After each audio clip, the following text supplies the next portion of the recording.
As I mentioned earlier, our second speaker is no stranger to me, as I often edit his lengthy and data-heavy contributions to our columns in the business section. But his columns are very, very informative. People should really listen to this social scientist because he is the real deal. Starting with being one of the top 5 engineering graduates from his batch of the Don Bosco Technical College, and being the president of his student body, he has earned his executive master in disaster risk and crisis management from the Asian Institute of Management as one of the top 4 in his class in his second term. Aside from having an MBA from the University of San Carlos, he also graduated with merit from the Strategic Business Economics program of the University of Asia and the Pacific. He also holds a diploma in supply chain management under the Business and Training Linkage program of the PUM Entrepreneur for Entrepreneurs at The Hague, Netherlands. And he was awarded the ACE Chairman Scholarship for the ACE Ashridge Executive Development Program at the Ashridge Business School in the United Kingdom. Ladies and gentlemen, I present to you my dear friend and esteemed columnist and colleague, Dr. Ludwig Federigan.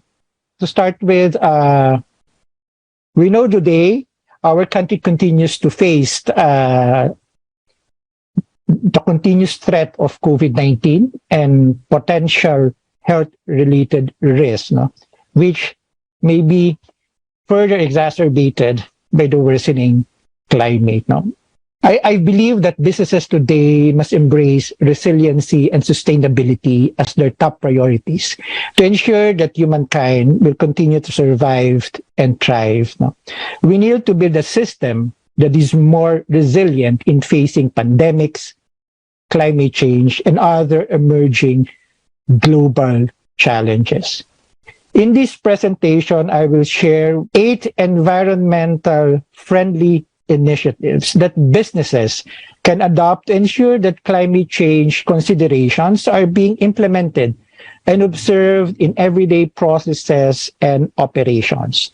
Rainwater harvesting can serve as an alternative source of water. It provides water when there is drought and can help mitigate flooding. The harvested rainwater can be used for cleaning office spaces, flushing toilets, and gardening. Unknown to many, Republic Act 6716, or otherwise known as the Rainwater Collector and Springs Development Law, mandates the construction of water wells and rainwater collectors, developing springs and rehabilitating existing water wells in barangays nationwide. Through simple ways, we can convert vacant spaces at our offices and homes, even in public spaces, to plant fruits, vegetables, and herbs for food sufficiency and sustainability. I think we've seen this during the pandemic, when all of us are under lockdown for practically almost a year and more. And a lot have been going into urban gardening, converting most of their spaces into food gardens. Not only those who have very big spaces, but including condominium units, even if they have a small space, they would convert that small space to have a food garden. We know that having plants and trees improves air quality, reduces stress, and enhances the environmental landscape of our workspaces. Just ensure that we plant species that are native to our area and can withstand the present problems such as pollution, floods, and etc. Reducing energy consumption and harnessing solar and other renewable energy sources. Today, more and more establishments are choosing renewable energy. On-site renewable power generation, like the use of solar panels, is a way to cut emissions related to electricity consumption. So shifting to products in reusable containers or to products sold in bulk is a solution to reduce the amount of plastic waste generated. Another way to reduce our climate footprint is to reduce the amount of waste that goes to the landfills.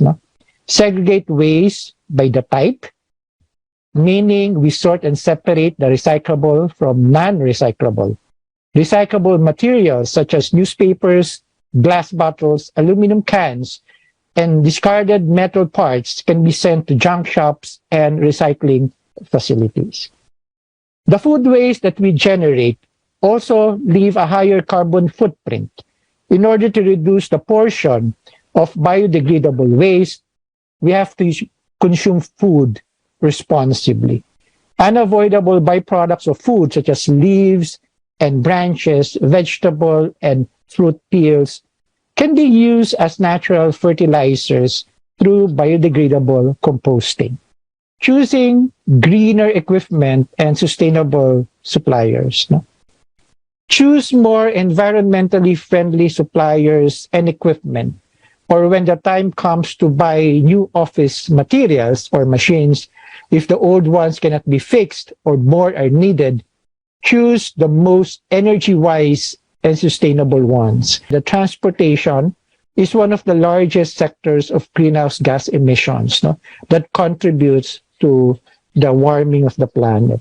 By encouraging our employees to use sustainable modes of transportation, or by providing them shuttle services, companies can significantly reduce their indirect carbon dioxide emissions and therefore their impact on the changing climate. Some ways of working are more ecological than others, like telecommuting, for example, has many ecological advantages. One can also consider video conferences that avoid employees traveling by car or meeting with clients. The seventh initiative is building capacities to prepare and respond to climate and health risks. No? Understanding local climate and disaster risk and improving multi-hazard early warning systems will ensure early action and preparedness to disaster. No? Now we are focusing now on the preparedness side and the preventive part, no, of the disaster risk reduction and management. And the last initiative that I wanted to share with everyone is the raising awareness through information dissemination and capacity building. We all have a role to play in raising awareness of our employees, partners, media, and other stakeholders. Organizing webinars and learning sessions like this to raise and improve awareness on climate, resiliency, and sustainable issues is a great idea. These initiatives gradually create the ground for best practices that individuals then reproduce at home and transmit to our families, friends, and communities.